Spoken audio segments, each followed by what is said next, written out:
So we took Jimmy to be tested, and it was confirmed that Jimmy had autism. I watched in horror that day as he began to bang his head on the side of a filing cabinet, and I knew our life would be forever changed. I didn't know what the future held, but I felt like my world was rocked.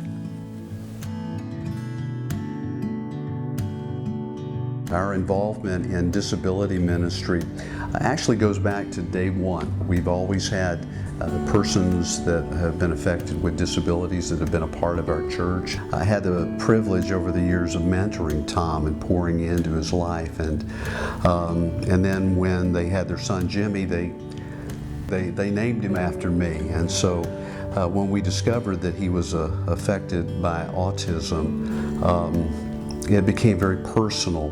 All of a sudden, my eyes became opened. Here on a church level, what we began to do was to see how can we impact these that we already have, how can we attract families that don't have a place, because often we know statistically that families that have particularly children with special needs, they're not welcome.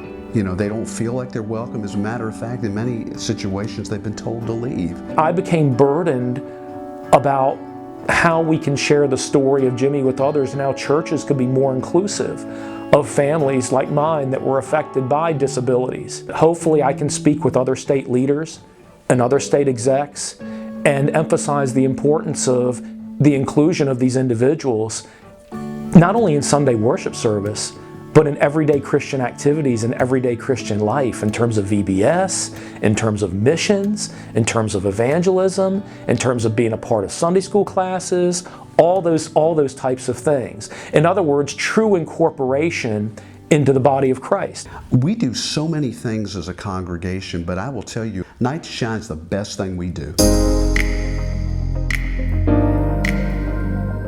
They celebrate like it's a prom. They have buddies and they hear about the love of Jesus. They experience the love of Jesus in that setting. It's an amazing, amazing thing, and I would encourage more churches to do that. We have probably 125 to 150 guests and about 300 volunteers. It's really a part of this whole community. I get lots of donations from restaurants. We have a great relationship also with the police departments too. And the midshipmen, after they're done with their arches, they don't leave. They'll be a part of everything. The police do the same thing. This year will be the third annual overnight camp, the Everyone Belongs overnight camp. It's a 3-day, 2-night camp specifically designed for individuals affected by disabilities. There's a whole population of youth and young adults who have never been able to go to camp. We do everything that the other camps are doing. They're staying in the same cabins. They're still doing zip lines. They're still doing the water slide. They're still doing the pool. They're still doing worship. It's everything, but done just slightly differently.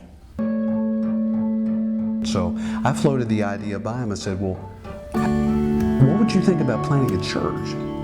I said, now it could be unique. It wouldn't be like other church plants. And we could start it and house it right out of our own building. You wouldn't have any overhead costs or anything like that. We could come alongside you to that end. And that was about 5 years ago. And so we prayed, and then that vision became a reality. The Disabilities Church, that's a satellite of our congregation. Be willing to dive in, because I can tell you, one of the things these families want is to be loved, accepted, and included.